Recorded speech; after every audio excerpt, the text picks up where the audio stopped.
Hello everyone, welcome to my channel online ST with Manoj Gupta में आपका स्वागत है दोस्तों।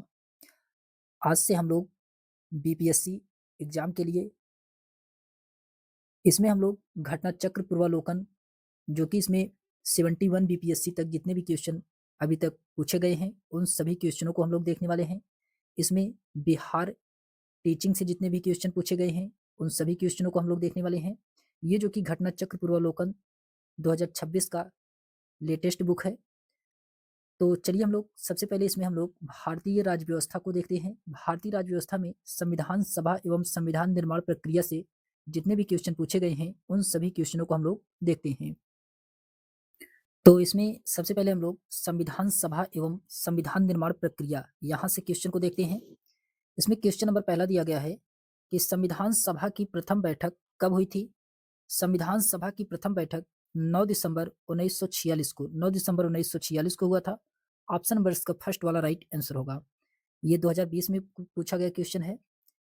इसके एक्सप्लेनेशन दिया गया है जो कि इसका एक्सप्लेनेशन बहुत ही इंपॉर्टेंट होते हैं दोस्तों। इसमें दिया गया है कि 9 दिसंबर 1946 को संविधान सभा की प्रथम बैठक की अध्यक्षता अस्थायी अध्यक्ष डॉक्टर सचिदानंद सिन्हा के द्वारा किया गया था। 11 दिसंबर 1946 को संविधान सभा ने डॉक्टर राजेंद्र प्रसाद को सर्वसम्मति से संविधान सभा के अस्थायी अध्यक्ष यानी कि सभापति के रूप में चुना गया था। फिर उसके बाद आता है क्वेश्चन नंबर सेकंड है। क्वेश्चन नंबर सेकंड में कहा जा रहा है कि डॉक्टर राजेंद्र प्रसाद को संविधान सभा का सभापति चुना गया था। तो कब चुना गया था? ये दिसंबर 1946 में चुना गया था। ऑप्शन नंबर इसका डी वाला राइट आंसर होगा। ये 2022 का क्वेश्चन है। फिर उसके बाद आता है क्वेश्चन नंबर थर्ड है कि भारतीय संविधान को बनाने में कितना टाइम लगा था। तो भारतीय संविधान को बनाने में 2 वर्ष 11 माह 18 दिन का समय लगा था। ऑप्शन नंबर इसका फर्स्ट वाला राइट आंसर होगा। फिर उसके बाद आता है इसके एक्सप्लेनेशन दिया गया है। भारतीय संविधान के निर्माण और उनके अंगीकृत होने तक संविधान सभा कुल 2 वर्ष 11 माह 18 दिन का समय लगा था। संविधान सभा की पहली बैठक 9 दिसंबर 1946 को हुई थी, जबकि 26 नवंबर 1949 को संविधान सभा को अंगीकृत किया गया था। फिर उसके बाद आता है क्वेश्चन नंबर 4 है कि भारतीय संविधान सभा को अंगीकृत किया गया था। तो कब अंगीकृत किया गया था संविधान सभा को द्वारा भारतीय संविधान को? ये किया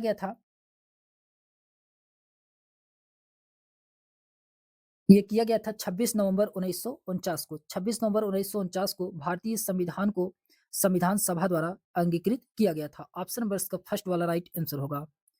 फिर उसके बाद आता है इसके एक्सप्लेनेशन में दिया गया है कि भारतीय संविधान की उद्देशिका यानी कि प्रस्तावना में उल्लिखित किया गया है कि 26 नवंबर 1949 को भारत के लोगों ने संविधान को अंगीकृत, अधिनियमित, आत्मार्पित किया है। संविधान को अपनाने, उसके पूर्ण होने तथा पारित होने की तिथि भी 26 नवंबर 1949 को ही माना जाता है। इसी दिन नागरिकता, आवर्तनकालीन संसद, अस्थायी और संक्रमणकालीन उपबंध लागू किए गए थे। संविधान के शेष उपबंध 26 जनवरी 1950 से प्रभावी हुआ था। अंततः संविधान के पूर्ण रूप से लागू होने तथा पूर्ण रूप से क्रियान्वित होने की तिथि के रूप में 26 जनवरी 1950 को ग्रहण करते हैं। फिर उसके बाद आता है क्वेश्चन नंबर 5 है कि संविधान को 26 जनवरी के दिन लागू करने का निर्णय इसलिए लिया गया क्योंकि क्या किया गया था? क्योंकि कांग्रेस ने इस तिथि को 1930 में स्वतंत्रता दिवस के रूप में मनाया था। 1930 में स्वतंत्रता दिवस के रूप में मनाया था। तो ऑप्शन नंबर इसका फर्स्ट वाला राइट आंसर होगा। ऑप्शन नंबर इसका फर्स्ट वाला राइट आंसर होगा। फिर उसके बाद आता है इसके एक्सप्लेनेशन दिया गया है कि भारतीय राष्ट्रीय कांग्रेस के लाहौर अधिवेशन दिसंबर 1929 में पूर्ण स्वराज की घोषणा की गई तथा 26 जनवरी 1930 को स्वतंत्रता दिवस के रूप में मनाए जाने का संकल्प लिया गया और आज़ादी के पूर्व तक 26 जनवरी को स्वतंत्रता दिवस के रूप में मनाया जाता रहा। परंतु भारत 15 अगस्त 1947 को स्वतंत्र हो गया। तब प्रत्येक वर्ष 15 अगस्त को स्वतंत्रता दिवस के रूप में मनाया जाने लगा, जबकि स्वतंत्रता प्राप्ति के पश्चात 26 जनवरी की तिथि को अविस्मरणीय बनाने हेतु भारतीय संविधान को पूर्णतः 26 जनवरी 1950 को लागू किया गया।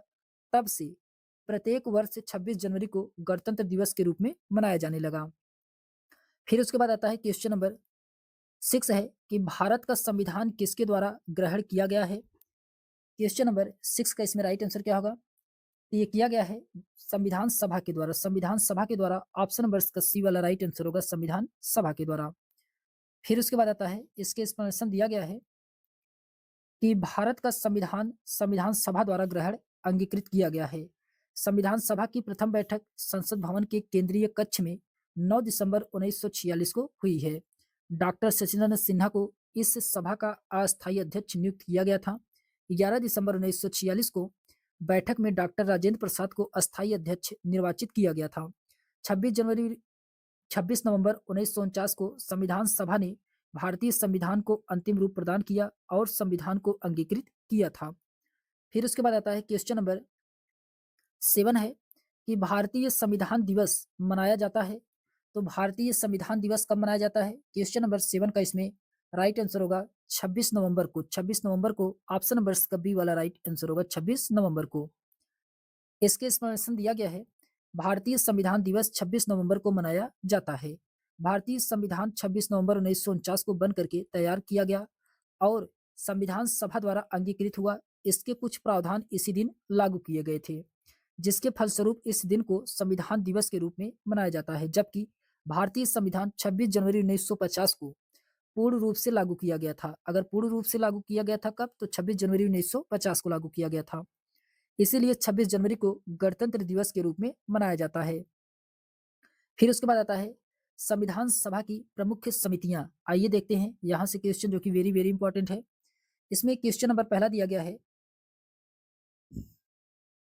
कि 29 अगस्त 1947 को संविधान की लेखन समिति की गठन की गई, जिसके अध्यक्ष डॉक्टर भीमराव अंबेडकर व अन्य 6 सदस्य थे। इनमें से कौन से इस समिति के सदस्य नहीं थे? आपसे पूछा गया है कि इनमें से कौन से इस सदस्य के समिति के सदस्य नहीं थे। तो इसमें जवाहरलाल नेहरू ये जो कि प्रारूप समिति के सदस्य नहीं थे। ऑप्शन नंबर इसका बी वाला राइट आंसर होगा, जवाहरलाल नेहरू। इसके एक्सप्लेनेशन दिया गया है कि संविधान सभा के संवैधानिक सलाहकार बी.एन. राव द्वारा तैयार संविधान के प्रारूप पर विचार करने के लिए 29 अगस्त 1947 को डॉक्टर भीमराव अंबेडकर की अध्यक्षता में गठन लेखन या प्रारूप समिति के 6 अन्य सदस्य थे। इसमें कौन कौन से सदस्य थे? 6। तो इसमें गोपाला स्वामी अयंगर थे, कन्हैया लाल मणिकलाल मुंशी थे, अल्लादी कृष्ण स्वामी अय्यर थे, सैयद मोहम्मद सादुल्ला थे, बी.एल. मित्र एवं डी.पी. खेतान थे। इनमें बी.एल. मित्र के स्थान पर एन. माधवराव और डी.पी. खेतान के जो कि 1948 में मृत्यु हो जाने के बाद टी.टी. कृष्णाचारी इस समिति में शामिल किए गए थे। जवाहरलाल नेहरू इस समिति के सदस्य नहीं बनाए गए थे। फिर उसके बाद आता है क्वेश्चन नंबर सेकंड है कि निम्नलिखित में से कौन से संविधान सभा की व्यापार समिति के व्यवस्थापन के पहले अध्यक्ष थे? तो कौन थे? क्वेश्चन नंबर सेकंड का इसमें राइट आंसर होगा कन्हैया लाल मणिकलाल मुंशी। कन्हैया लाल मणिकलाल मुंशी थे। ऑप्शन नंबर इसका सी वाला राइट आंसर होगा। फिर उसके बाद आता है, इसके एक्सप्लेनेशन दिया गया है कि संविधान सभा की व्यवस्थाय क्रम समिति के पहले अध्यक्ष कन्हैया लाल मणिकलाल मुंशी थे। उन्होंने कांग्रेस पार्टी के टिकट पर बंबई या मुंबई से संविधान सभा के लिए चुना गया था। अतः दिए गए इसमें प्रश्न में संविधान सभा की व्यापार समिति का उल्लेख होना त्रुटिपूर्ण है, क्योंकि व्यापार समिति नहीं होना चाहिए। इसमें ये जो कि क्या है, गलत है। फिर उसके बाद आता है नेक्स्ट चैप्टर है संविधान के स्रोत, जो कि संविधान के स्रोत इसमें दिया गया है। क्वेश्चन नंबर फर्स्ट है कि भारतीय संविधान के अनुच्छेद 14 में लिखा हुआ कानून की समक्ष समानता किस देश के संविधान से लिया गया है? ये किस देश के संविधान से लिया गया है? ये ब्रिटेन के संविधान से लिया गया है। ब्रिटेन के संविधान से ऑप्शन नंबर इसका बी वाला राइट आंसर होगा, ब्रिटेन के संविधान से लिया गया है। इसके एक्सप्लेनेशन दिया गया है कि भारतीय संविधान के अनुच्छेद 14 कहता है कि राज्य यानी कि भारत अपनी सीमा के भीतर किसी भी व्यक्ति को विविध के सम समक्ष समानता या विधियों के समान संरक्षण से वंचित नहीं करेगा। इस प्रावधान की विशेषता बात यह है कि यह नागरिक या विदेशियों के लिए समान रूप से लागू होता है। यहाँ विधि के समक्ष समानता तथा ब्रिटिश परंपरा यानी चूंकि ब्रिटेन या ग्रेट ब्रिटेन में लिखित संविधान नहीं है। फिर उसके बाद आता है कि कानून के समान संरक्षण की अवधारणा अमेरिका के संविधान से लिया गया है। कहाँ से लिया गया है? तो ये अमेरिका के संविधान से लिया गया है। फिर क्वेश्चन नंबर सेकंड है कि स्वतंत्रता, समानता और भ्रातृत्व की प्रेरणा कहाँ से ली गई है? तो स्वतंत्रता, समानता और भ्रातृत्व की प्रेरणा ये फ्रेंच क्रांति से लिया गया है। फ्रेंच क्रांति से लिया गया है। ऑप्शन नंबर इसका बी वाला राइट आंसर होगा, फ्रेंच क्रांति। इसके एक्सप्लेनेशन दिया गया है कि 1789 ईस्वी की फ्रांसीसी क्रांति निरंकुश राजतंत्र के विरुद्ध प्रतिक्रिया थी। इस क्रांति का सूत्रपात वाक्य स्वतंत्रता, समानता और भ्रातृत्व था, जो कि फ्रेंच क्रांति या फ्रांसीसी क्रांति की प्रेरणा से यह विचार आया है। फिर उसके बाद आता है क्वेश्चन नंबर थर्ड है कि भारतीय संविधान में राज्य के नीति निर्देशक सिद्धांत की अवधारणा किस देश के संविधान से ली गई है? क्वेश्चन नंबर थर्ड का इसमें राइट आंसर होगा आयरलैंड से। आयरलैंड से लिया गया है। ऑप्शन नंबर इसका फर्स्ट वाला राइट आंसर होगा, आयरलैंड से लिया गया है। इसके एक्सप्लेनेशन दिया गया है कि भारतीय संविधान में राज्य की नीति निर्देशक तत्व जो कि अवधारणा ये आयरलैंड के संविधान से लिया गया है। भारतीय संविधान की प्रमुख विशेषताएं जो कि अन्य देशों से ली गई हैं। आइए देखते हैं, इसमें देश दिया गया है और विशेषताएं दी गई हैं। तो इंग्लैंड या ब्रिटेन से इसमें मंत्रिमंडलीय प्रणाली ली गई है। विधायी प्रक्रिया और संसदीय विशेषाधिकार विधि का शासन लिया गया है। एकल नागरिकता, ये जो कि वेरी वेरी इंपॉर्टेंट है, ये कहाँ से लिया गया है? ये ब्रिटेन के संविधान से लिया गया है। फिर संसदीय शासन प्रणाली ली गई है। द्विसदनीय प्रणाली ली गई है, ये जो कि इंग्लैंड के संविधान से लिया गया है। फिर उसके बाद आता है आयरलैंड के संविधान से क्या लिया गया है? राज्य की नीति निर्देशक तत्व, ये जो कि वेरी वेरी इंपॉर्टेंट है। राष्ट्रपति के निर्वाचन की पद्धति, राज्यसभा में कुछ सदस्यों के नामित किया जाना, ये जो कि आयरलैंड के संविधान से लिया गया है। फिर उसके बाद आता है अमेरिका के संविधान से क्या लिया गया है? संयुक्त राज्य अमेरिका, इसमें राष्ट्रपति पर महाभियोग, ये जो कि इंपॉर्टेंट है। उपराष्ट्रपति का पद, सर्वोच्च न्यायालय एवं उच्च न्यायालय के न्यायाधीश को हटाए जाने का मौलिक अधिकार, ये इंपॉर्टेंट है। न्यायिक पुनरावलोकन, ये भी इंपॉर्टेंट है। न्याय की स्वतंत्रता, ये भी इंपॉर्टेंट है। उद्देशिका का विचार, ये भी इंपॉर्टेंट है। ये जो कि संयुक्त राज्य अमेरिका के संविधान से लिया गया है। फिर उसके बाद आता है कनाडा के संविधान से सशक्त केंद्र के साथ व्यवस्था, केंद्र में निहित अवशिष्ट शक्तियां, केंद्र द्वारा राज्यपालों की नियुक्ति, सर्वोच्च न्यायालय का परामर्शी न्याय निर्णय, ये कनाडा के संविधान से लिया गया है। फिर उसके बाद ऑस्ट्रेलिया के संविधान से समवर्ती सूची, ये इंपॉर्टेंट है। संसद के दोनों सदनों की संयुक्त बैठक, ये जो कि अनुच्छेद 108 में दिया गया है। व्यापार, वाणिज्य और समागम की स्वतंत्रता, ये ऑस्ट्रेलिया के संविधान से लिया गया है। फिर सोवियत संघ यानी कि वर्तमान रूस से क्या लिया गया है? तो मौलिक कर्तव्य, ये इंपॉर्टेंट है। प्रस्तावना की अभिव्यक्ति, ये भी इंपॉर्टेंट है। सामाजिक, आर्थिक एवं राजनीतिक न्याय की अवधारणा, ये भी इंपॉर्टेंट है। ये जो कि सोवियत संघ के संविधान से लिया गया है। फिर उसके बाद आता है फ्रांस। फ्रांस के संविधान से प्रस्तावना में समानता, स्वतंत्रता तथा बंधुत्व का आदर्श गणराज्य की अवधारणा, ये जो कि फ्रांस के संविधान से लिया गया है। जर्मनी से आपातकाल के दौरान मौलिक अधिकारों का निलंबन, ये इंपॉर्टेंट है। संघ को आपातकालीन शक्तियां, ये भी जर्मनी के संविधान से लिया गया है। फिर उसके बाद आता है कि दक्षिण अफ्रीका के संविधान से राज्यसभा के सदस्यों का निर्वाचन, संविधान संशोधन की व्यवस्था, ये दक्षिण अफ्रीका के संविधान से लिया गया है। जापान से विधि द्वारा स्थापित प्रक्रिया की अवधारणा, ये जापान के संविधान से लिया गया है। फिर उसके बाद आता है क्वेश्चन नंबर 4 है कि भारतीय संविधान में मौलिक अधिकारों के विचार का संदर्भ किस देश से लिया गया है? क्वेश्चन नंबर 4 का इसमें राइट आंसर क्या होगा? तो ये संयुक्त राज्य अमेरिका से, संयुक्त राज्य अमेरिका से ऑप्शन नंबर इसका सी वाला राइट आंसर होगा, संयुक्त राज्य अमेरिका के संविधान से लिया गया है। फिर उसके बाद आता है क्वेश्चन नंबर 5 है। क्वेश्चन नंबर 5 में कहा जा रहा है कि भारतीय संविधान के भाग 4 में राज्य के नीति निर्धारक सिद्धांत वर्णित है। भारतीय संविधान की यह बात विश्व के किस देश के संविधान से प्रेरित व प्रभावित है? ये आयरलैंड के संविधान से, आयरलैंड के संविधान से। ऑप्शन नंबर इसका डी वाला राइट आंसर होगा, आयरलैंड के संविधान से। फिर उसके बाद आता है क्वेश्चन नंबर 6 है कि सूची फर्स्ट को सूची सेकंड से सुमेलित कराना है। क्वेश्चन नंबर 6 में आइए देखते हैं, इसमें दिया गया है कि राज्य के नीति निर्देशक सिद्धांत, ये कहाँ से लिया गया है? राज्य के नीति निर्देशक सिद्धांत, तो ये आयरलैंड के संविधान से लिया गया है। तीसरा सही है। मौलिक अधिकार, मौलिक अधिकार ये संयुक्त राज्य अमेरिका से लिया गया है। चौथा सही है। संघ एवं राज्यों के बीच संबंध की समवर्ती सूची, ये कहाँ से लिया गया है? ये लिया गया है ऑस्ट्रेलिया के संविधान से। पहला सही है। भारत राज्यों का संघ जिसमें केंद्र को अधिक शक्ति प्रदान की गई है, ये कनाडा के संविधान से लिया गया है, तो दूसरा सही है। तो ए का तीसरा, बी का चौथा, सी का पहला और डी का इसमें दूसरा वाला सही है। तो ऑप्शन नंबर इसका डी वाला राइट आंसर होगा। ऑप्शन नंबर इसका डी वाला राइट आंसर होगा। फिर उसके बाद आता है, इसके एक्सप्लेनेशन दिया गया है कि मौलिक अधिकार संयुक्त राज्य अमेरिका से लिया गया है। राज्य के नीति निर्देशक सिद्धांत आयरलैंड के संविधान से लिया गया है।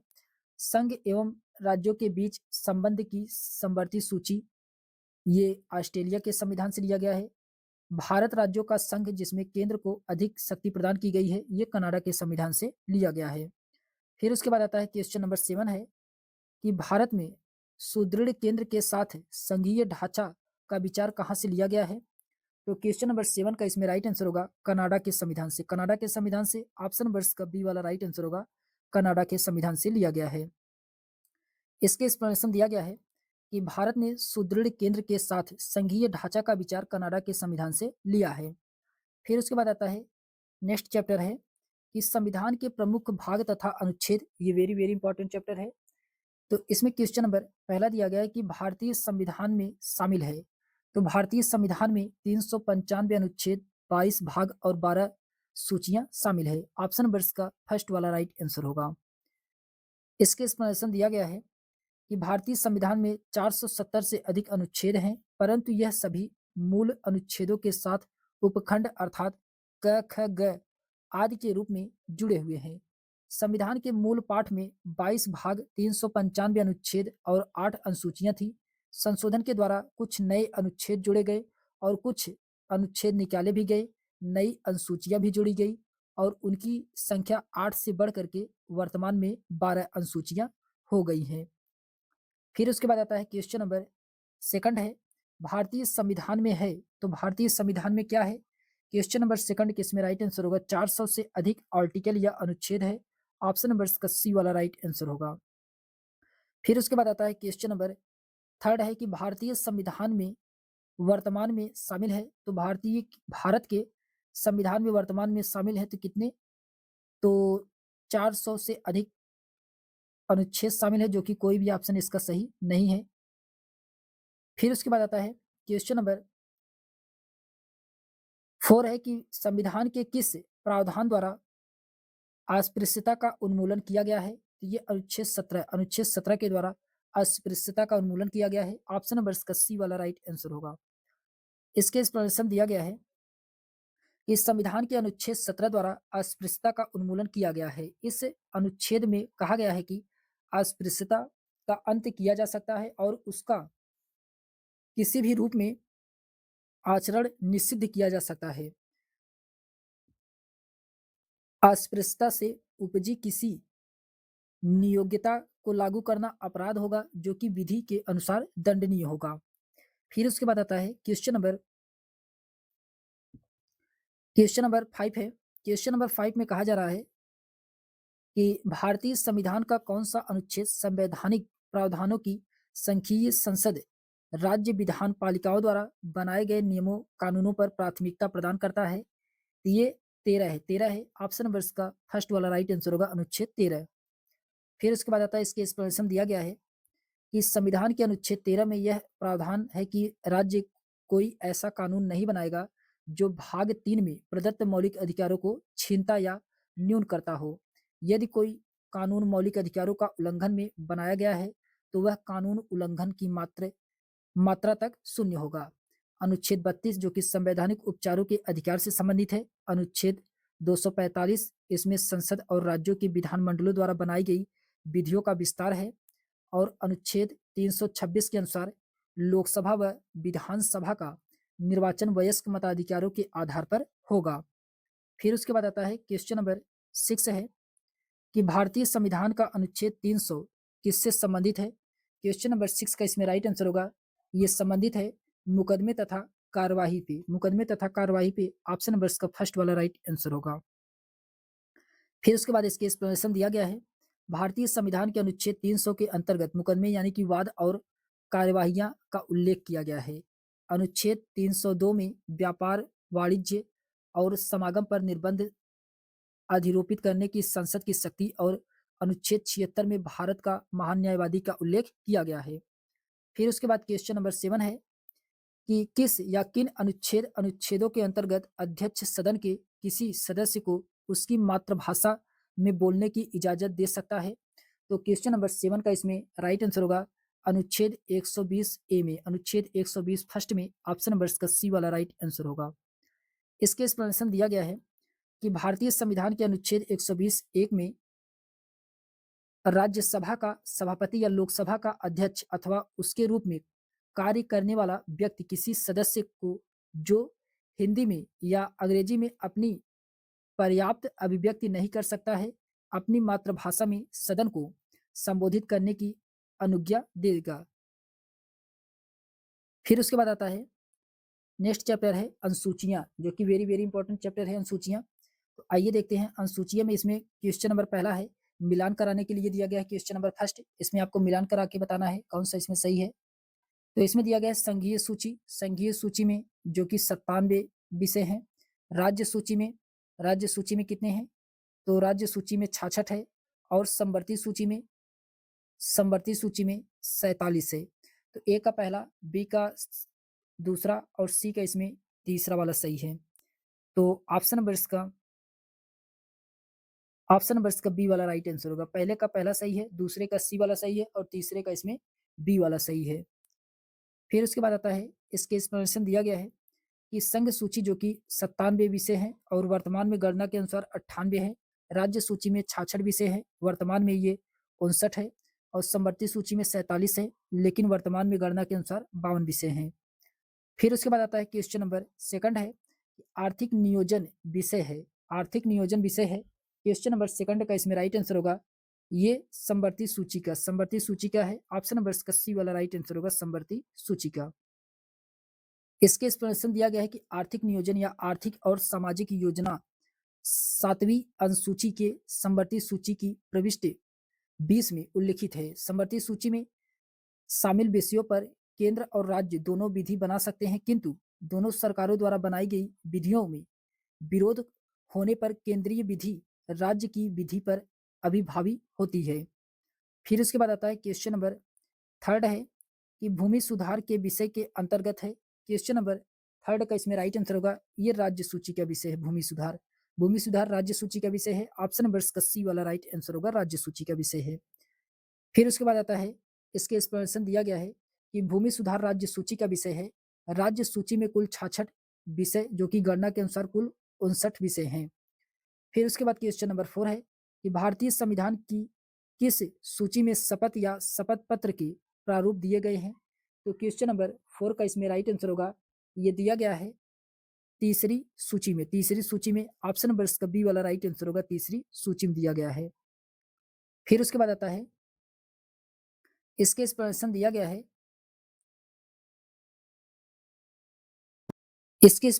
गया है कि संविधान की तीसरी अनुसूची में शपथ या प्रतिज्ञा के प्रारूप दिए गए हैं। इनमें संघ एवं राज्यों के मंत्रियों के लिए पद और गोपनीयता की शर्तों तथा संसद एवं राज्य विधानमंडलों के लिए निर्वाचन के अभ्यर्थी, संसद एवं राज्य विधानमंडलों के सदस्य, उच्चतम एवं उच्च न्यायालय के न्यायाधीश और भारत के नियंत्रक एवं महालेखक परीक्षक द्वारा ली जाने वाली शपथ या किए जाने वाले प्रतिज्ञान के प्रारूप दिए गए हैं।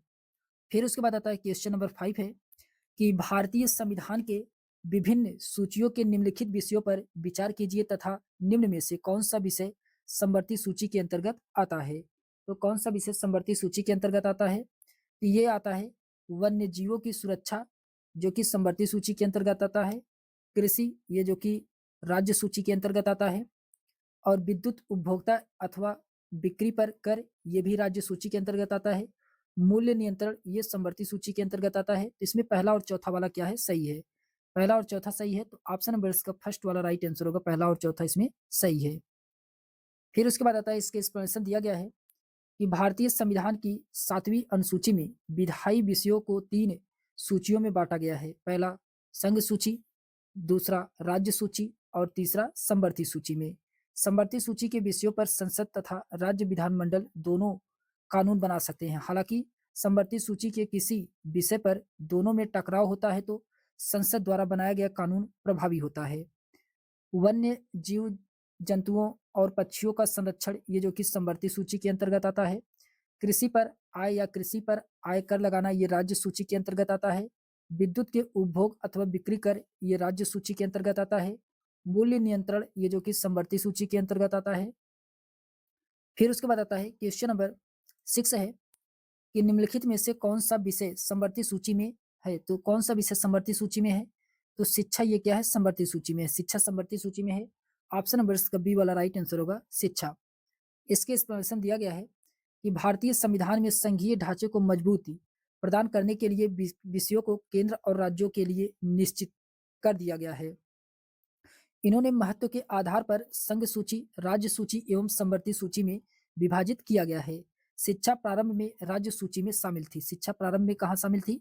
ये राज्य सूची में शामिल थी। लेकिन बाद में संघ एवं राज्य दोनों के लिए इसके समान महत्व को देखते हुए संविधान के 42वें संविधान संशोधन द्वारा अधिनियम 1976 की धारा 57 के द्वारा इसे समवर्ती सूची में डाल दिया गया है।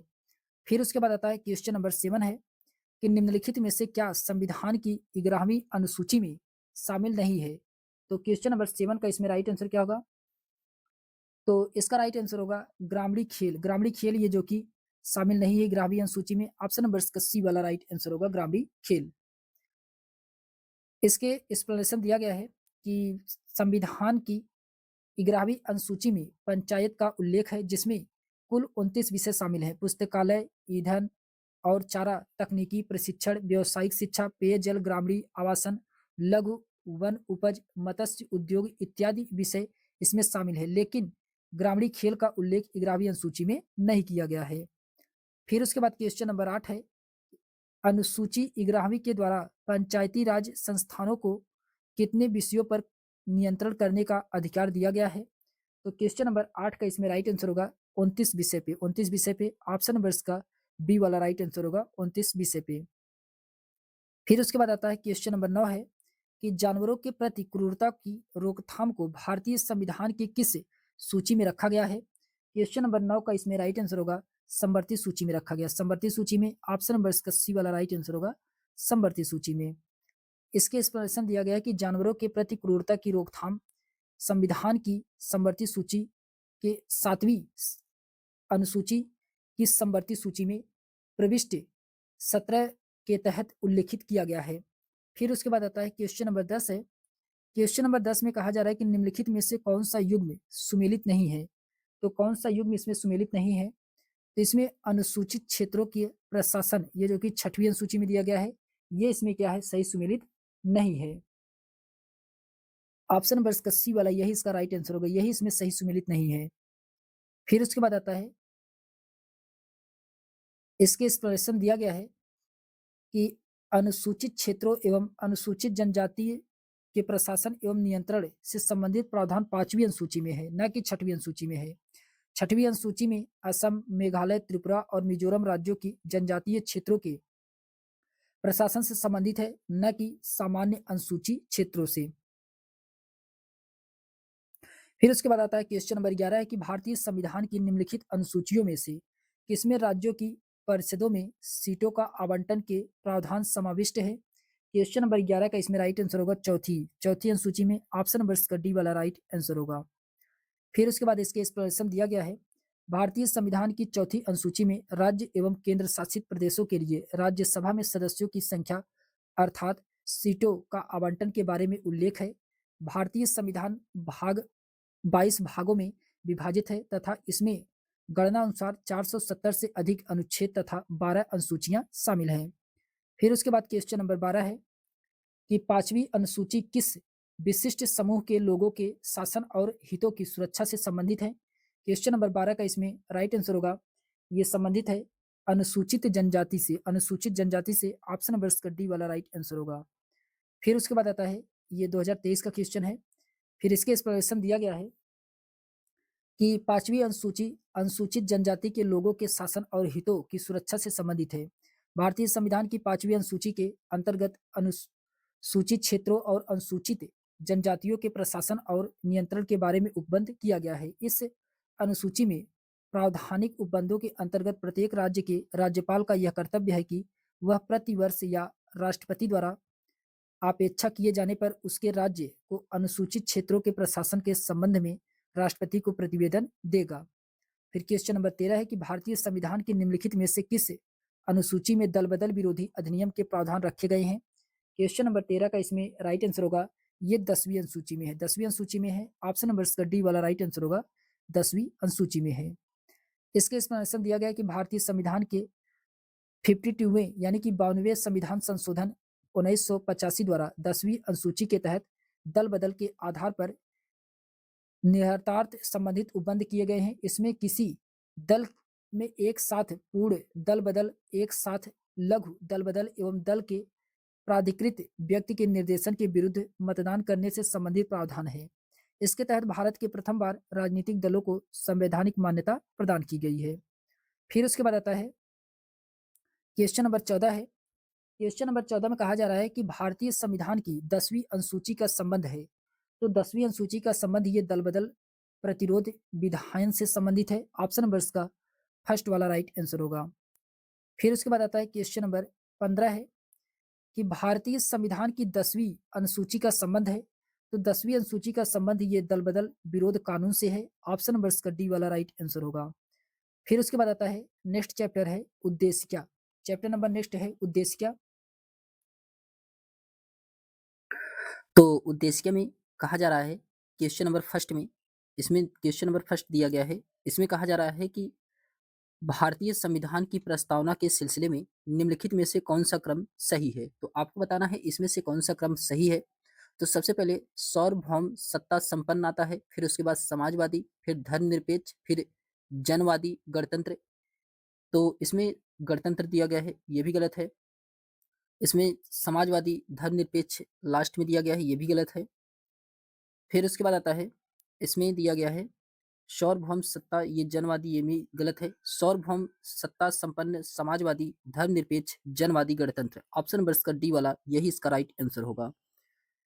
इसके एक्सप्लेनेशन दिया गया है कि भारतीय संविधान की प्रस्तावना में वर्णित किए गए हैं भारतीय राज्य व्यवस्था के स्वरूप का वर्णन करते हैं। इनमें से समाजवादी और धर्मनिरपेक्ष यानी कि पंथ निरपेक्ष शब्द मूल संविधान में नहीं थे। इन्हें 42वें संविधान संशोधन के द्वारा जोड़ा गया है। जोड़ने के पश्चात इस संविधान में इन शब्दों का निर्धारित क्रम सार्वभौम सत्ता संपन्न, समाजवादी, पंथ निरपेक्ष या धर्मनिरपेक्ष, जनवादी, गणतंत्र, ये जो कि इसका क्या है सही क्रम है। फिर उसके बाद आता है कि ध्यान में रखने योग्य तथ्य यह है कि संविधान में उल्लिखित ये शब्द हैं संपूर्ण प्रभुत्व संपन्न, समाजवादी, पंथ निरपेक्ष, लोकतंत्रात्मक, गणराज्य। ये भी आपको याद करना है। फिर उसके बाद आता है क्वेश्चन नंबर सेकंड है कि भारत के संविधान की प्रस्तावना में निम्नलिखित में से किस एक को पहले मुख्य रूप से शामिल नहीं किया गया था? तो किसको शामिल नहीं किया गया था? क्वेश्चन नंबर सेकंड का इसमें राइट आंसर होगा समाजवाद और धर्मनिरपेक्ष को शामिल नहीं किया गया था, जबकि स्वतंत्रता, समानता है, धर्मनिरपेक्ष और प्रजातंत्र इसको शामिल किया गया था। फिर उसके बाद आता है इसका राइट आंसर होगा ऑप्शन नंबर इसका डी वाला राइट आंसर होगा समाजवाद और धर्मनिरपेक्ष, ये जो कि क्या था शामिल नहीं किया गया था। फिर उसके बाद आता है क्वेश्चन नंबर थर्ड है। क्वेश्चन नंबर थर्ड में कहा जा रहा है कि भारतीय संविधान की प्रस्तावना में समाजवादी शब्द किस संशोधन के तहत जोड़ा गया था? तो ये 42वें संविधान संशोधन के माध्यम से जोड़ा गया था। 42वें संविधान संशोधन के माध्यम से ऑप्शन नंबर इसका फर्स्ट वाला राइट आंसर होगा। फिर उसके बाद आता है क्वेश्चन नंबर 4 है कि भारतीय संविधान की प्रस्तावना यानी कि प्रियम्बल में किस संशोधन द्वारा समाजवादी एवं धर्मनिरपेक्ष शब्द जोड़े गए थे? ये 42वें संविधान संशोधन के माध्यम से ऑप्शन नंबर इसका सी वाला राइट आंसर होगा 42वें संविधान संशोधन के माध्यम से जोड़ा गया था। फिर उसके बाद आता है क्वेश्चन नंबर 5 है कि 42वें संविधान संशोधन द्वारा कौन से दो शब्द जोड़े गए थे? तो कौन से दो शब्द जोड़े गए थे? तो धर्मनिरपेक्ष एवं समाजवादी, धर्मनिरपेक्ष एवं समाजवादी, ऑप्शन नंबर इसका डी वाला राइट आंसर होगा। ये 2024 का क्वेश्चन है, आप देख सकते हैं। 17वीं बीपीएससी में पूछा गया था। फिर उसके बाद आता है क्वेश्चन नंबर 6 है कि भारतीय संविधान की प्रस्तावना में भारत को किस रूप में घोषित किया गया है? तो भारत को किस रूप में घोषित किया गया है? तो एक सार्वभौम समाजवादी धर्मनिरपेक्ष प्रजातांत्रिक गणतंत्र के रूप में घोषित किया गया है। ऑप्शन नंबर इसका सी वाला राइट आंसर होगा। फिर उसके बाद आता है क्वेश्चन नंबर 7 है। क्वेश्चन नंबर 7 में कहा जा रहा है कि भारत में लौकिक सार्वभौमिकता है क्योंकि संविधान की प्रस्तावना आरंभ होती है। तो संविधान की प्रस्तावना कहाँ से आरंभ होता है? तो हम भारत के लोगों यानी कि हम भारत के लोग शब्द से होता है। ऑप्शन नंबर इसका डी वाला राइट आंसर होगा। इसके एक्सप्लेनेशन दिया गया है, भारतीय संविधान की प्रस्तावना हम भारत के लोगों शब्दों से शुरू होती है, अतः भारत में लौकिक सार्वभौमिकता है। इसका अर्थ है कि जनता सर्वशक्तिमान है और किसी बाह्य सत्ता के अधीन नहीं है। फिर उसके बाद आता है क्वेश्चन नंबर 8 है कि निम्न शब्दों पर विचार कीजिए, सही शब्दों को विचारा अनुसार क्रम दीजिए। क्वेश्चन नंबर 8 का इसमें राइट आंसर क्या होगा? तो सबसे पहले इसमें सार्वभौमिक आएगा, सार्वभौमिक ये सबसे पहले आएगा। फिर उसके बाद सार्वभौमिक के बाद इसमें सार्वभौमिक के बाद इसमें क्या आएगा? सार्वभौमिक के बाद इसमें समाजवादी आएगा, ये दूसरे नंबर पे आएगा। फिर समाजवादी के बाद इसमें धर्मनिरपेक्ष आएगा, ये तीसरे नंबर पे आएगा। फिर उसके बाद प्रजातांत्रिक, ये जो कि चौथे नंबर पे आएगा। तो इसका जो सही क्रम होगा सी ए डी बी इसका सही क्रम होगा। ऑप्शन नंबर इसका फर्स्ट वाला राइट आंसर होगा। इसके एक्सप्लेनेशन दिया गया है कि भारतीय संविधान की प्रस्तावना में भारत को एक संपूर्ण प्रभुत्व संपन्न समाजवादी पंथ निरपेक्ष लोकतंत्रात्मक गणराज्य के रूप में घोषित किया गया है। प्रश्नगत दिए गए शब्दों का जो सही क्रम होगा सार्वभौमिक यानी कि संपूर्ण प्रभुत्व संपन्न, समाजवादी धर्मनिरपेक्ष यानी कि पंथ निरपेक्ष भी कहा जाता है, तथा प्रजातांत्रिक यानी कि लोकतांत्रिक है। फिर उसके बाद आता है क्वेश्चन नंबर 9 है। क्वेश्चन नंबर 9 में कहा जा रहा है कि निम्नलिखित में से कौन सा भारतवर्ष को एक धर्मनिरपेक्ष राज्य के रूप में वर्णित करता है? क्वेश्चन नंबर 9 का इसमें राइट आंसर होगा संविधान की प्रस्तावना में ऑप्शन नंबर इसका डी वाला राइट आंसर होगा। संविधान की प्रस्तावना में इसके एक्सप्लेनेशन दिया गया है कि भारतीय संविधान की प्रस्तावना के अनुसार भारत एक संपूर्ण प्रभुत्व संपन्न समाजवादी पंथ निरपेक्ष या धर्मनिरपेक्ष लोकतंत्रात्मक गणराज्य है। संविधान की प्रस्तावना पंडित जवाहरलाल नेहरू के द्वारा प्रारूप प्रारूपित एवं संविधान सभा द्वारा इसे स्वीकृति उद्देश्य प्रस्ताव पर आधारित है। फिर उसके बाद आता है क्वेश्चन नंबर 10 है कि निम्नलिखित में से किसे भारतीय संविधान की आत्मा कहा जाता है? तो भारतीय संविधान की आत्मा किसको कहा जाता है? तो संविधान की प्रस्तावना को भारतीय संविधान की आत्मा कहा जाता है। तो ऑप्शन नंबर इसका सी वाला राइट आंसर होगा। भारतीय संविधान की प्रस्तावना को आत्मा कहा जाता है। इसके एक्सप्लेनेशन दिया गया है, भारतीय संविधान में निहित प्रस्तावना को संविधान की आत्मा माना गया है। भारतीय संविधान की प्रस्तावना में भारत को एक संपूर्ण प्रभुत्व संपन्न समाजवादी पंथ निरपेक्ष लोकतंत्रात्मक गणराज्य के रूप में घोषित किया गया है। फिर उसके बाद आता है क्वेश्चन नंबर 11 है कि इनमें से किस प्रकरण में सर्वोच्च न्यायालय ने संविधान का मूल ढांचा सिद्धांत प्रतिपादित किया है? क्वेश्चन नंबर 11 का इसमें राइट आंसर होगा केशवानंद भारती प्रकरण में ऑप्शन नंबर का सी वाला राइट आंसर होगा। फिर उसके बाद इसके एक्सप्लेनेशन दिया गया है, सर्वोच्च न्यायालय ने वर्ष 1973 के केशवानंद भारती बनाम केरल राज्यवाद में संविधान के मूल ढांचा का सिद्धांत थ्योरी ऑफ बेसिक स्ट्रक्चर का प्रतिपादन किया था।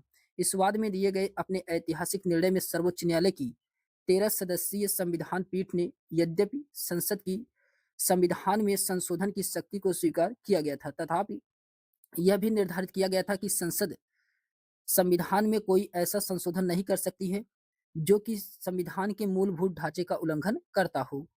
फिर उसके बाद आता है क्वेश्चन नंबर 12 है कि भारतीय सर्वोच्च न्यायालय ने किस मुद्दे या मुकदमे में सर्वप्रथम संविधान के मूल ढांचे का सिद्धांत दिया है?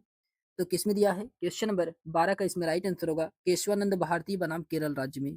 केशवानंद भारती बनाम केरल राज्य में ऑप्शन नंबर का बी वाला राइट आंसर होगा। ये 2023 का क्वेश्चन है। फिर उसके बाद आता है नेक्स्ट चैप्टर है शासन प्रणाली। इसमें क्वेश्चन नंबर पहला दिया गया है कि भारतीय संविधान की प्रकृति क्या है? भारतीय संविधान की प्रकृति क्या है? तो प्रकृति में संघीय किंतु भावना में एकात्मक है। प्रकृति में संघीय है किंतु भावना में एकात्मक है। ऑप्शन नंबर का डी वाला राइट आंसर होगा। इसके एक्सप्लेनेशन दिया गया है कि संविधानोत्तर ने संविधानों को मुख्यतः 2 वर्गों में विभाजित किया है। पहला है कि संघात्मक और दूसरा है एकात्मक। एकात्मक संविधान वह संविधान है जिसके अंतर्गत सारी शक्तियाँ किसके पास होती हैं? तो एक ही सरकार के पास होती हैं, जो प्रायः केंद्रीय सरकार होती है। इनमें प्रांतों को केंद्रीय सरकार का अधीन रहना पड़ता है। इसके विपरीत संघात्मक संविधान वह संविधान है जिसमें शक्तियों का केंद्र एवं राज्यों में विभाजन किया जाता है। उसे क्या कहते हैं? उसे विकेंद्रीय सरकार कहते हैं तथा दोनों सरकार अपने-अपने क्षेत्रों में स्वतंत्र रूप से कार्य कर सकती हैं। भारतीय संविधान की प्रकृति के बारे में विविधताओं ने काफ़ी मतभेद रहा है।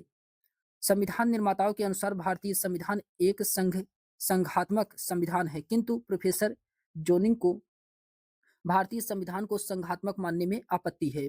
प्रोफेसर वियर ने इसे अर्धसंघीय संविधान अथवा एकात्मक संविधान, जिसमें संघात्मक तत्व सहायक रूप में है, कहा है कि जोनिंग के अनुसार भारतीय संविधान में केंद्रीकरण की शक्ति प्रवृत्ति है। अतः उपरोक्त विश्लेषणों में हम यह कह सकते हैं कि भारतीय संविधान न तो विशुद्ध संघात्मक है और न ही विशुद्ध एकात्मक है, बल्कि यह प्रकृति में संघीय किंतु भावना में एकात्मक है।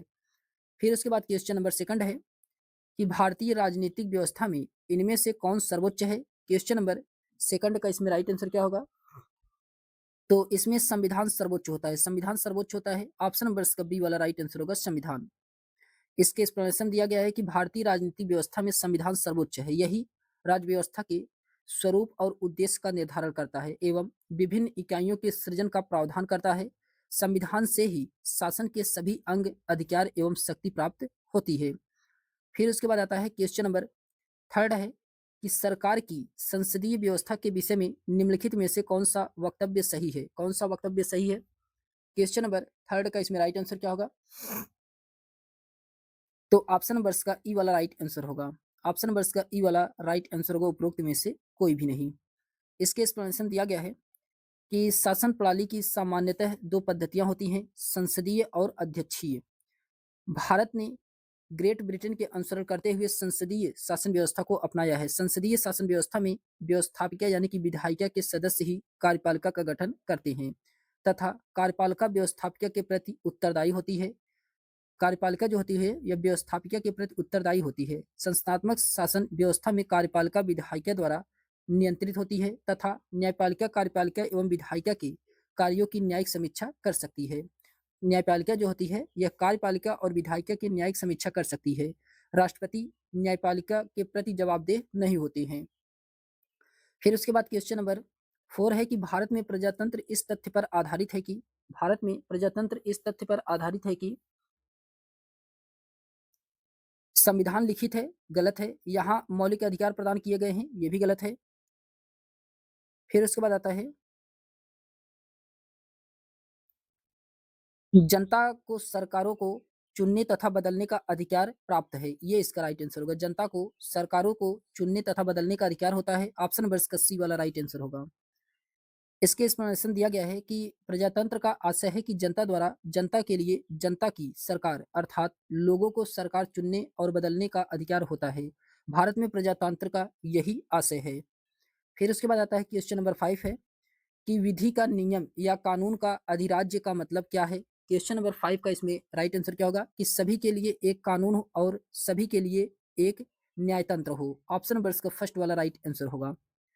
फिर उसके बाद आता है इसके एक्सप्लेनेशन दिया गया है कि विधि का नियम या विधि का शासन या कानून का अधिराज्य का तात्पर्य है कि सभी के लिए एक कानून और सभी के लिए एक न्यायतंत्र हो।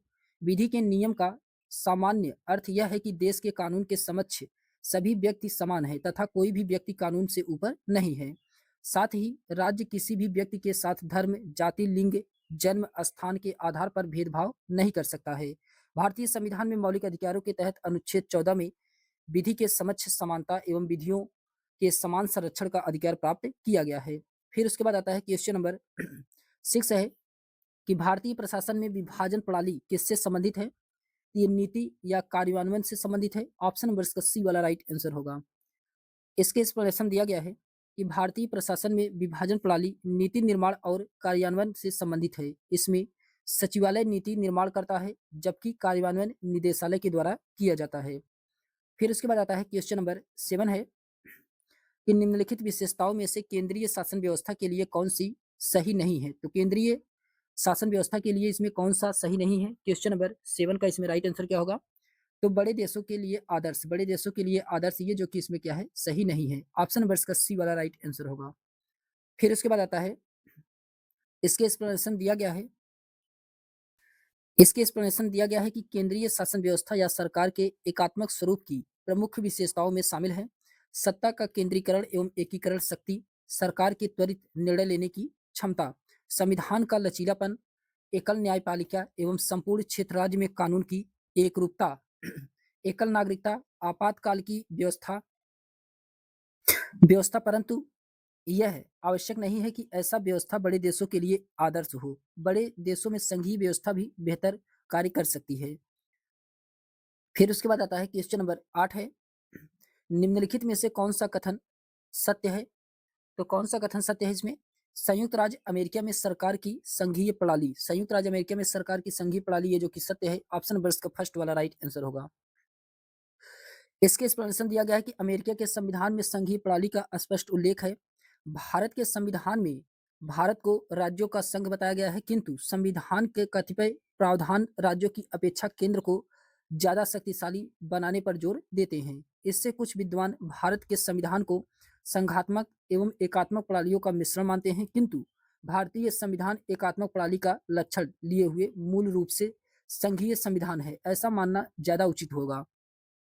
फिर उसके बाद आता है, नेक्स्ट चैप्टर है राज्य एवं संघ राज्य क्षेत्र। ये नेक्स्ट चैप्टर है राज्य एवं संघ राज्य क्षेत्र। इसमें क्वेश्चन नंबर पहला है कि दिल्ली है, तो दिल्ली है। क्वेश्चन नंबर पहला का इसमें राइट आंसर क्या होगा? तो एक केंद्र शासित प्रदेश है, तो दिल्ली एक केंद्र शासित प्रदेश है। ऑप्शन नंबर इसका बी वाला राइट आंसर होगा। इसके एक्सप्लेनेशन दिया गया है कि संविधान की प्रथम अनुसूची के अनुसार दिल्ली एक संघ राज्य या केंद्र शासित प्रदेश है। क्वेश्चन नंबर सेकंड है कि सिक्किम भारत का एक राज्य बनाया गया था, तो सिक्किम भारत का एक राज्य बनाया गया था ये 35वें संविधान संशोधन के अंतर्गत। 35वें संविधान संशोधन के अंतर्गत ऑप्शन नंबर इसका सी वाला राइट आंसर होगा। इसके एक्सप्लेनेशन दिया गया है कि 35वें संविधान संशोधन अधिनियम 1974 के द्वारा सिक्किम को भारत में संयुक्त राज्य के रूप में शामिल किया गया था। 36वें संविधान संशोधन अधिनियम 1975 के द्वारा सिक्किम को 22वां राज्य पूर्ण राज्य का दर्जा प्रदान किया गया था। फिर उसके बाद आता है क्वेश्चन नंबर थर्ड है कि सिक्किम भारतीय संघ का पूर्ण राज्य बनाया गया था, तो कब बनाया गया था पूर्ण राज्य? ये बनाया गया था 1975 में। 1975 में बनाया गया था। ऑप्शन नंबर इसका सी वाला राइट आंसर होगा 1975 में। इसके एक्सप्लेनेशन दिया गया है कि 36वें संविधान संशोधन अधिनियम 1975 के तहत सिक्किम भारत का 22वां राज्य बना। सिक्किम भारत के संविधान के अनुच्छेद 371 एफ के तहत राज्य के विशेष प्रावधान के साथ भारतीय संघ का पूर्ण राज्य दर्जा प्राप्त किया। फिर उसके बाद क्वेश्चन नंबर 4 है कि बिहार को काटकर एक पृथक वांचल राज्य बनाना संभव है, ये किसके द्वारा? क्वेश्चन नंबर 4 का इसमें राइट आंसर होगा इनमें से कोई भी नहीं, क्योंकि ये संसद के द्वारा बनाया जाता है। ऑप्शन नंबर इसका डी वाला राइट आंसर होगा। इसके एक्सप्लेनेशन दिया गया है कि राज्यों का निर्माण करने का अधिकार अनुच्छेद 3 के अनुसार संसद का है, अतः बिहार को काट करके पृथक वांचल राज्य का निर्माण संसद के द्वारा विधि बना करके ही किया जा सकता है। क्वेश्चन नंबर 5 है कि मणिपुर राज्य का गठन हुआ था। मणिपुर राज्य का गठन कब किया गया था? तो ये 1972 में किया गया था। ऑप्शन नंबर इसका फर्स्ट वाला राइट आंसर होगा 1972 में। इसके एक्सप्लेनेशन दिया गया है कि उत्तर पूर्वी क्षेत्र पुनर्गठन अधिनियम 1971 के तहत मणिपुर राज्य का गठन मेघालय और त्रिपुरा राज्यों के साथ 21 जनवरी 1972 को हुआ था। फिर क्वेश्चन नंबर 6 है कि निम्नलिखित में से कौन भारतीय संघ का 28वां राज्य है? तो भारतीय संघ का 28वां राज्य कौन सा है? तो ये झारखंड है। झारखंड है। ऑप्शन नंबर इसका बी वाला राइट आंसर होगा, झारखंड है। इसके एक्सप्लेनेशन दिया गया है कि झारखंड की स्थापना बिहार पुनर्गठन अधिनियम द्वारा 15 नवंबर 2000 को भारत के 28वें राज्य के रूप में की गई थी। फिर उसके बाद आता है क्वेश्चन नंबर 7 है। क्वेश्चन नंबर 7 में कहा जा रहा है कि आजादी के बाद भाषा के आधार पर भारत के राज्यों का पुनर्गठन किस वर्ष हुआ था? ये कब किया गया था? ये 1956 में किया गया था। 1956 में किया गया था। ऑप्शन नंबर इसका सी वाला राइट आंसर होगा, 1956 में किया गया था। इसके एक्सप्लेनेशन दिया गया है कि राज्य का पुनर्गठन अधिनियम 1956 द्वारा भाषाई आधार पर राज्यों का पुनर्गठन किया गया था। 1956 में किया गया था। विदित है कि भाषा के आधार पर सर्वप्रथम आंध्र प्रदेश को पृथक राज्य के रूप में सृजन 1953 में किया गया था। फिर उसके बाद आता है क्वेश्चन नंबर 8 है कि निम्न में से कौन से 1953 में राज्य पुनर्गठन आयोग एसआरसी के सदस्य थे? तो कौन थे एसआरसी के सदस्य? क्वेश्चन नंबर 8 का इसमें राइट आंसर क्या होगा? इसमें कौन-कौन से थे? इसमें हृदयनाथ कुंजरू शामिल थे, फिर उसके बाद के.एम. पडिक्कर शामिल थे इसमें, फिर उसके बाद के.एम. पडिक्कर के बाद इसमें फजल अली शामिल थे। ऑप्शन नंबर इसका डी वाला राइट आंसर होगा, उपरोक्त में से एक से अधिक। ऑप्शन नंबर इसका डी वाला राइट आंसर होगा। इसके एक्सप्लेनेशन दिया गया है कि 22 दिसंबर 1953 में न्यायाधीश फजल अली की अध्यक्षता में प्रथम राज्य पुनर्गठन आयोग हुआ था। इस आयोग के अध्यक्ष न्यायमूर्ति फजल अली तथा सदस्य हृदयनाथ कुंजरू और के.एम. पडिक्कर थे। इसमें कम से कम प्रमुख भाषाई समूहों के लिए भाषाई राज्यों के निर्माण की सिफारिश की गई थी। फिर उसके बाद आता है क्वेश्चन नंबर, अच्छा नेक्स्ट चैप्टर है नागरिकता। नेक्स्ट चैप्टर है नागरिकता। तो नागरिकता में क्वेश्चन नंबर पहला दिया गया है कि भारतीय नागरिकता नहीं प्राप्त की जा सकती है। तो किसके द्वारा भारतीय नागरिकता को प्राप्त नहीं किया जा सकता है? तो भारतीय बैंक में धन जमा करके भारतीय नागरिकता प्राप्त नहीं किया जा सकता है। ऑप्शन नंबर इसका डी वाला राइट आंसर होगा। इसके एक्सप्लेनेशन दिया गया है कि भारतीय नागरिकता अधिनियम 1955 के बाद में यथा संशोधित द्वारा भारतीय नागरिकता निम्न तरीकों से प्राप्त की जा सकती है। तो किस किस तरीके से भारतीय नागरिकता को प्राप्त किया जा सकता है? तो पहला है जन्म के आधार पर, दूसरा है रक्त संबंध या वंश के क्रम पर, तीसरा है राष्ट्रीयकरण के द्वारा, चौथा है देशीकरण के द्वारा और पांचवा है किसी भूभाग के भारत में सम्मिलित के द्वारा। इन 5 तरीकों से भारत में नागरिकता प्राप्त किया जा सकता है। भारतीय बैंक में धन जमा करना एक वाणिज्यिक व्यवहार है, यह नागरिकता प्राप्त करने का तरीका नहीं है। फिर उसके बाद आता है क्वेश्चन नंबर सेकंड है कि नागरिकता संशोधन कानून कब पारित किया गया था? नागरिकता संशोधन कानून ये कब पारित किया गया था? तो 11 दिसंबर 2019 11 दिसंबर 2019 को। फिर उसके बाद आता है इसके एक्सप्लेनेशन दिया गया है। नागरिकता संशोधन विधेयक 2019 लोकसभा में 9 दिसंबर 2019 को प्रस्तुत किया गया था एवं उसी तिथि को लोकसभा से पारित किया गया। 11 दिसंबर 2019 को यह राज्यसभा द्वारा पारित किया गया। राष्ट्रपति ने इस विधेयक को 12 दिसंबर 2019 को मंजूरी प्रदान की और यह विधेयक अधिनियम बन गया। नागरिकता संशोधन अधिनियम 2019 से संबंधित नियम 11 मार्च 2024 को अधिसूचित किया गया है। फिर उसके बाद आता है क्वेश्चन नंबर थर्ड है। क्वेश्चन नंबर थर्ड में कहा जा रहा है कि नागरिकता संशोधन अधिनियम 2019 का उद्देश्य क्या था? क्वेश्चन नंबर थर्ड का इसमें राइट आंसर होगा कि अफगानिस्तान, बांग्लादेश और पाकिस्तान में उत्पीड़न अल्पसंख्यक समूहों को नागरिकता प्रदान करना। ऑप्शन नंबर इसका डी वाला राइट आंसर होगा। फिर उसके बाद आता है इसके एक्सप्लेनेशन दिया गया है कि नागरिकता संशोधन अधिनियम 2019 का उद्देश्य अफगानिस्तान, बांग्लादेश और पाकिस्तान में उत्पीड़न के कारण अवैध प्रवासियों के रूप में भारत में आए वहां के अल्पसंख्यक समूहों हिंदू, सिख, बौद्ध, जैन, पारसी और ईसाई को भारत की नागरिकता प्रदान करना है। फिर उसके बाद आता है नेक्स्ट चैप्टर है मूल अधिकार, ये जो कि वेरी वेरी इंपॉर्टेंट चैप्टर है मूल अधिकार। इसमें क्वेश्चन नंबर पहला दिया गया है कि भारतीय संविधान में किस अनुच्छेद के अंतर्गत नागरिकों को मौलिक अधिकार प्रदान किए गए हैं? क्वेश्चन नंबर फर्स्ट का इसमें राइट आंसर होगा 12 से 35 तक। 12 से 35 तक ऑप्शन नंबर इसका बी वाला राइट आंसर होगा 12 से 35 तक। इसके एक्सप्लेनेशन दिया गया है कि भारतीय संविधान के भाग 3 में अनुच्छेद 12 से 35 तक मौलिक अधिकारों का वर्णन किया गया है। वर्तमान में कुल 6 मौलिक अधिकार प्रदान किए गए हैं। फिर क्वेश्चन नंबर सेकंड है कि निम्नलिखित में से कौन सा विषय उच्च न्यायालय और सर्वोच्च न्यायालय दोनों के अधिकार क्षेत्र में आता है? क्वेश्चन नंबर सेकंड का इसमें राइट आंसर क्या होगा? तो मौलिक अधिकारों का संरक्षण। मौलिक अधिकारों का संरक्षण ऑप्शन नंबर सी वाला राइट आंसर होगा। मौलिक अधिकारों का संरक्षण ये 71 बीपीएससी में पूछा गया है प्री में 2025 में।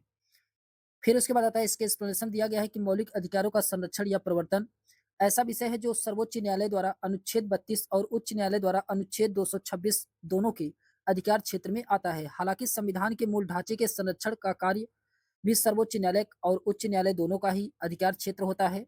भारत में उच्च न्यायालयों के पास न्यायिक समीक्षा और अनुच्छेद 226 के तहत रीट क्षेत्राधिकार जारी संविधान के उल्लंघन से जुड़े मामले की सुनवाई का होता है। फिर उसके बाद आता है अधिकार होता है जिसके माध्यम से वे कानून और कार्यकारी आदेशों की संवैधानिकता की जांच कर सकते हैं। फिर उसके बाद आता है क्वेश्चन नंबर थर्ड है कि संवैधानिक उपचार का अधिकार किसके अंतर्गत आता है। क्वेश्चन नंबर थर्ड का इसमें राइट आंसर क्या होगा? तो ये आता है किसके अंतर्गत? मौलिक अधिकार के अंतर्गत आता है, कानूनी अधिकार के अंतर्गत आता है और संवैधानिक अधिकार के अंतर्गत आता है। ऑप्शन नंबर का ई वाला राइट आंसर होगा उपरोक्त में से एक से अधिक। फिर उसके बाद इसके एक्सप्लेनेशन दिया गया है। संवैधानिक उपचारों का अधिकार संविधान के भाग 3 मूल अधिकार के तहत अनुच्छेद 32 से अनुच्छेद 35 तक है। संवैधानिक उपचारों का अधिकार स्वयं में कोई अधिकार न होकर अन्य मौलिक अधिकारों का अधिकार है। इसके अंतर्गत व्यक्ति मौलिक अधिकारों को हनन की अवस्था में न्यायालय की शरण ले सकता है। अतः संवैधानिक उपचारों का अधिकार निम्न इसमें कौन कौन से है? तो मौलिक अधिकार है, कानूनी अधिकार है और संवैधानिक अधिकार है। फिर उसके बाद आता है क्वेश्चन नंबर 4 है कि भारतीय संविधान मौलिक अधिकारों पर औचित्यपूर्ण प्रतिबंध का प्रावधान करता है, किंतु औचित्य को ध्यान में रखना चाहिए। तो क्वेश्चन नंबर 4 का इसमें राइट आंसर क्या होगा? तो इसमें दिया गया है, पहला है कि सामान्य जन का हित संरक्षित हो, जो कि सही है। विद्यमान सामाजिक मूल्य एवं सामाजिक अवस्थाएं अवरोध न हो, ये जो कि क्या है, ये भी इसमें क्या है, सही है। तीसरा है कि राज्य के नीति निर्देशक सिद्धांतों को नजरअंदाज किया जा सकता है, ये गलत है। सामूहिक हित बेहतर नहीं है, ये भी गलत है। तो इसमें केवल पहला और दूसरा वाला सही है, जबकि तीसरा चौथा इसमें क्या है, गलत है। तो ऑप्शन नंबर का फर्स्ट वाला राइट आंसर होगा, पहला और दूसरा इसमें सही है। इसके एक्सप्लेनेशन दिया गया है कि अनुच्छेद 19 के अंतर्गत प्रदत्त स्वतंत्रताओं, भाषण, अभिव्यक्ति, संघ बनाने, सर्वत्र आबद्ध आचरण आदि पर राज्य द्वारा कानून के माध्यम से औचित्यपूर्ण प्रतिबंध लगाए जा सकते हैं। अनुच्छेद 19 सेकंड से अनुच्छेद 19 6 तक यह प्रावधान है कि सीमाएं केवल कुछ निश्चित उद्देश्यों जैसे भारत की संप्रभुता और अखंडता, राज्य की सुरक्षा, विदेशी राज्यों के साथ मैत्रीपूर्ण संबंधों, सार्वजनिक व्यवस्था, शिष्टाचार या नैतिकता, साधारण जनता या अनुसूचित जनहित के तहत संरक्षण और व्यावसायिक तकनीकी योजनाएं आदि के हितों अथवा न्यायालय अवमानना या मानहानि या अपराध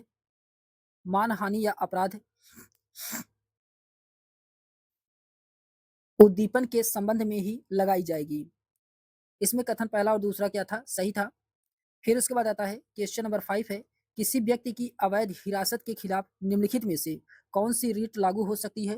क्वेश्चन नंबर 5 का इसमें राइट आंसर क्या होगा? तो बंदी प्रत्यक्षीकरण ऑप्शन नंबर का फर्स्ट वाला राइट आंसर होगा, बंदी प्रत्यक्षीकरण। बंदी प्रत्यक्षीकरण याचिका के मामले में सर्वोच्च न्यायालय के पास संविधान के अनुच्छेद 32 के तहत रीट जारी करने का अधिकार होता है। यह उस व्यक्ति के संबंध में न्यायालय द्वारा जारी आदेश होता है जिसे दूसरे द्वारा हिरासत में रखा गया है। यह व्यक्ति किसी व्यक्ति को जबरन हिरासत में रखने के विरुद्ध होता है। इसके द्वारा बंदी अधिकारों को आदेश दिया गया है कि बंदी व्यक्ति को निश्चित समय के अंदर न्यायालय के समक्ष प्रस्तुत करे। फिर उसके बाद आता है क्वेश्चन नंबर 6 है कि भारतीय संविधान द्वारा प्रदत्त निम्न में से कौन सा अधिकार गैर नागरिकों को भी उपलब्ध है। क्वेश्चन नंबर 6 का इसमें राइट आंसर क्या होगा? तो संवैधानिक निराकरण का अधिकार ऑप्शन नंबर का डी वाला राइट आंसर होगा। इसके एक्सप्लेनेशन दिया गया है, भारतीय संविधान द्वारा प्रदत्त संवैधानिक निराकरण या संवैधानिक उपचारों का अधिकार अनुच्छेद 32 गैर नागरिकों को प्राप्त मूल अधिकारों के संदर्भ में उन्हें उपलब्ध है। संविधान के अनुच्छेद 300 क के तहत संपत्ति का अधिकार विधि के प्राधिकार के बिना व्यक्ति को संपत्ति से वंचित न किया जाना, यद्यपि गैर नागरिकों को भी प्राप्त है। यद्यपि इसमें संपत्ति अर्जित करने का अधिकार जो कि मूल संविधान के अनुच्छेद 19 फर्स्ट च के तहत नागरिकों को प्राप्त था, शामिल नहीं था। वस्तुतः संपत्ति अर्जित करने का अधिकार अब संविधान प्रदत्त अधिकार नहीं है, अभी ये कानूनी अधिकार बन गया है, संपत्ति का अधिकार। फिर उसके बाद क्वेश्चन नंबर 7 है, एक ब्रिटिश नागरिक जो भारत में रह रहा है किसी अधिकार की मांग नहीं कर सकता है। तो किस अधिकार की मांग नहीं कर सकता है? क्वेश्चन नंबर 7 का इसमें राइट आंसर होगा व्यापार और व्यवसाय की स्वतंत्रता का ऑप्शन नंबर का सी वाला राइट आंसर होगा। फिर उसके बाद आता है, इसके एक्सप्लेनेशन दिया गया है कि एक ब्रिटिश नागरिक जो कि भारत में रह रहा है, वह व्यापार और व्यवसाय के अधिकार को मांग मूल अधिकार के रूप में नहीं कर सकता है। अनुच्छेद 15, 16, 19, 29 तथा 30 के तहत प्राप्त मूल अधिकार केवल भारतीय नागरिकों को ही प्राप्त होता है। फिर उसके बाद क्वेश्चन नंबर 8 है कि उन मौलिक अधिकारों को चयन करें जो कि भारतीय नागरिकों को प्राप्त है परंतु गैर नागरिकों को नहीं। तो कौन सा है? क्वेश्चन नंबर 8 का इसमें राइट आंसर क्या होगा? तो इसमें भाषण एवं अभिव्यक्ति की स्वतंत्रता ये जो कि प्राप्त है, कानून के समक्ष समानता ये गलत है, अल्पसंख्यकों के अधिकार ये भी सही है, जीवन और स्वतंत्रता का संरक्षण ये इसमें क्या है? गलत है। तो इसमें केवल पहला वाला और तीसरा वाला सही है। तो पहला तीसरा सही है, तो ऑप्शन नंबर इसका फर्स्ट वाला राइट आंसर होगा। इसके एक्सप्लेनेशन दिया गया है कि भारतीय संविधान के भाग 3 में वर्णित मौलिक अधिकार अनुच्छेद 19 एक का भाषण एवं अभिव्यक्ति की स्वतंत्रता तथा अनुच्छेद 29 अल्पसंख्यक वर्गों के हितों का संरक्षण मात्र भारतीय नागरिकों को प्राप्त है, ये गैर नागरिकों यानी कि विदेशी को प्राप्त नहीं है। जबकि अनुच्छेद 14 कानून के समक्ष समानता का अधिकार, अनुच्छेद 21 जीवन और दैहिक स्वतंत्रता का संरक्षण भारतीय नागरिकों तथा विदेशियों के सभी व्यक्तियों को प्राप्त है। फिर उसके बाद आता है क्वेश्चन नंबर 9 है कि निम्नलिखित में से कौन सा मूल अधिकार भारतीय संविधान में नागरिकों को नहीं दिया गया है? क्वेश्चन नंबर 9 का इसमें राइट आंसर होगा संपत्ति का अधिकार। संपत्ति का अधिकार ऑप्शन नंबर इसका बी वाला राइट आंसर होगा संपत्ति का अधिकार। इसके एक्सप्लेनेशन दिया गया है संविधान के 44वें संविधान संशोधन अधिनियम 1978 के द्वारा संपत्ति को मूल अधिकार का लोप किया गया है तथा इसे विधिक या कानूनी अधिकार का दर्जा दिया गया है। मोरारजी देसाई जनता पार्टी के शासन में प्रधानमंत्री थे। फिर उसके बाद आता है क्वेश्चन नंबर 10 है कि मौलिक अधिकारों की सूची में संपत्ति का अधिकार किसके शासनकाल में निकाला गया था? क्वेश्चन नंबर 10 का इसमें राइट आंसर होगा मोरारजी देसाई के शासनकाल में। मोरारजी देसाई के शासनकाल में ऑप्शन नंबर का डी वाला राइट आंसर होगा मोरारजी देसाई के शासनकाल में। फिर उसके बाद आता है इसके एक्सप्लेनेशन दिया गया है कि 44वें संविधान संशोधन अधिनियम 1978 के द्वारा संपत्ति के अधिकार को मौलिक अधिकार से कानूनी अधिकार में परिवर्तित कर दिया गया है। वर्तमान में संपत्ति का अधिकार भारतीय संविधान के अनुच्छेद 300 का के तहत कानूनी अधिकार के रूप में स्थापित है। आपातकाल के बाद 44वें संविधान संशोधन 1978 के समय मोरारजी देसाई भारत के प्रधानमंत्री थे। फिर उसके बाद आता है क्वेश्चन नंबर 11 है कि उच्चतम न्यायालय की व्यवस्था के अनुसार निजी भवनों के ऊपर राष्ट्रीय झंडे को फहराना डैश के तहत हर नागरिक का मौलिक अधिकार है। ये किस अनुच्छेद में है? क्वेश्चन नंबर 11 का इसमें राइट आंसर होगा ये संविधान का अनुच्छेद 19 एक में, संविधान के अनुच्छेद 19 एक में है। ऑप्शन नंबर इसका बी वाला राइट आंसर होगा। इसके एक्सप्लेनेशन दिया गया है कि उच्चतम न्यायालय की व्यवस्था के अनुसार निजी भवनों के ऊपर राष्ट्रीय झंडे को फहराना संविधान के अनुच्छेद 19 ए के तहत हर नागरिकों को मौलिक अधिकार होता है। फिर उसके बाद क्वेश्चन नंबर 12 है कि निम्न में से कौन सा एक मानव अधिकार भारतीय संविधान के अंतर्गत मौलिक अधिकार भी है? क्वेश्चन नंबर 12 का इसमें राइट आंसर क्या होगा? तो इसमें सूचना का अधिकार ये भी है और शिक्षा का अधिकार ये भी है, दोनों इसमें सही है। सूचना का अधिकार और शिक्षा का अधिकार इसमें दोनों सही है। इसके एक्सप्लेनेशन दिया गया है कि भारतीय संविधान के अनुच्छेद 19 एक का के अनुसार सभी नागरिकों को वाक स्वतंत्रता और अभिव्यक्ति की स्वतंत्रता का अधिकार प्राप्त होता है। सूचना का अधिकार अभिव्यक्ति के अधिकार में निहित है, अतः यह मूल अधिकार है। इसके साथ ही सूचना का अधिकार मानव अधिकार भी है। शिक्षा का अधिकार 86वें संविधान संशोधन अधिनियम 2002 के द्वारा प्रदत्त मूल अधिकार है। फिर उसके बाद आता है कि शिक्षा का अधिकार मानवाधिकार भी है। सूचना का अधिकार भारतीय मानवाधिकारों की सार्वभौम घोषणा का भाग है। सर्वोच्च न्यायालय के निर्णयों के अनुसार सूचना का अधिकार वित्तीय संविधान के अनुच्छेद 19 एक क में उल्लिखित वाक एवं अभिव्यक्ति की स्वतंत्रता में निहित है। हालांकि यह संविधान में उल्लिखित नहीं किया गया है। फिर उसके बाद आता है क्वेश्चन नंबर 13 है कि भारतीय संविधान में संशोधन करके शिक्षा का अधिकार कब जोड़ा गया था? क्वेश्चन नंबर 13 का इसमें राइट आंसर क्या होगा? तो 1 अप्रैल 2010 को 1 अप्रैल 2010 को जोड़ा गया था। ऑप्शन नंबर इसका फर्स्ट वाला राइट आंसर होगा 1 अप्रैल 2010 को जोड़ा गया था। इसके एक्सप्लेनेशन दिया गया है 86वें संविधान संशोधन अधिनियम 2002 के द्वारा भारतीय संविधान में भाग 3 में नया अनुच्छेद 21 का जोड़ा गया था। इसके अनुसार राज्य 6 से 14 वर्ष की आयु के सभी बालकों को हेतु निःशुल्क और अनिवार्य शिक्षा व्यवस्था करेगा। साथ ही अनुच्छेद 45 संशोधित निदेशक तत्व के अनुसार राज्य 6 वर्ष तक के आयु के पूर्ण करने तक सभी बच्चों को आरंभिक शिशुत्व देखरेख तथा शिक्षा उपलब्ध कराने का प्रयत्न करेगा। इसी अनुक्रम में शिक्षा का अधिकार अधिनियम 2009 संसद द्वारा पारित किया गया था। जो तत्व संबंधी संशोधन के साथ 1 अप्रैल 2010 से प्रभावी हुआ था। फिर उसके बाद आता है क्वेश्चन नंबर 14 है कि भारतीय संविधान में संशोधन करके शिक्षा का अधिकार कब जोड़ा गया था? क्वेश्चन नंबर 14 का इसमें राइट आंसर होगा 1 अप्रैल 2010 को। 1 अप्रैल 2010 को ऑप्शन नंबर इसका फर्स्ट वाला राइट आंसर होगा 1 अप्रैल 2010 को।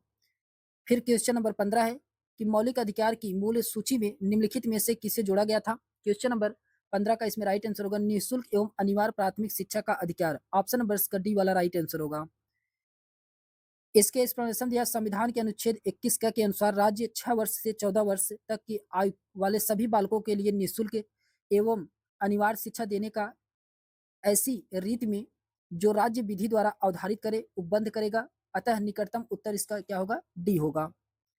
फिर उसके बाद आता है क्वेश्चन नंबर 16 है कि भारत के संविधान का निम्नलिखित में से कौन सा अनुच्छेद प्रेस की स्वतंत्रता से संबंधित है? क्वेश्चन नंबर 16 का इसमें राइट आंसर क्या होगा?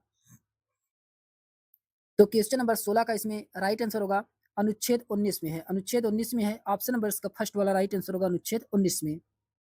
इसके एक्सप्लेनेशन दिया गया है कि भारतीय संविधान के अनुच्छेद 19 से 22 तक में स्वतंत्रता के अधिकारों का उल्लेख किया गया है।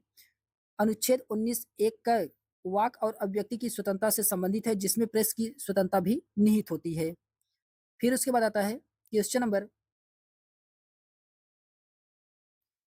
17 है कि निम्नलिखित संवैधानिक उपचारों में से किसे पोस्टमार्टम भी कहा जाता है? पोस्टमार्टम किसे कहा जाता है? क्वेश्चन नंबर 17 का इसमें राइट आंसर होगा उत्प्रेषण को कहा जाता है। ऑप्शन नंबर 80 वाला राइट आंसर होगा उत्प्रेषण को कहा जाता है। इसके एक्सप्लेनेशन दिया गया डॉक्टर भीमराव अंबेडकर ने संवैधानिक उपचारों का अधिकार अनुच्छेद 32 को संविधान की आत्मा और हृदय कहा है। संवैधानिक उपचारों के अधिकार में उत्प्रेषण रीट को पोस्टमार्टम भी कहा जाता है। फिर उसके बाद आता है क्वेश्चन नंबर 18 है कि निम्नलिखित में से किसको संविधान द्वारा मौलिक अधिकारों को लागू करने की शक्ति दी गई है? क्वेश्चन नंबर 18 का इसमें राइट आंसर होगा सर्वोच्च न्यायालय और उच्च न्यायालय को। सर्वोच्च न्यायालय और उच्च न्यायालय को। ऑप्शन नंबर इसका डी वाला राइट आंसर होगा।